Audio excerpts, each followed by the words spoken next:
আসসালামু আলাইকুম। আপনার বাড়িতে উঠালি উনি কি করেন? আসতেন কি সাহায্য নেন? মানে কাজ টাজ করতে পারেন না? তো ছেলে মেয়ে আছে? খোঁজ খবর নেয় না?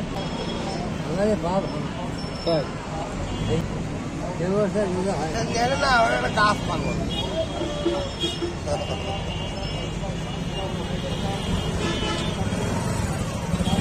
যাবেন? হ্যাঁ, বাড়ি যাবেন কখন?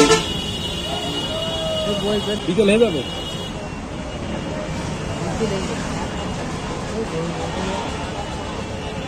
ঠিক আছে, তাহলে যান। তা ভালো থাকেন। হ্যাঁ, অসহায় মানুষ কাজ টাজ করতে পারে না।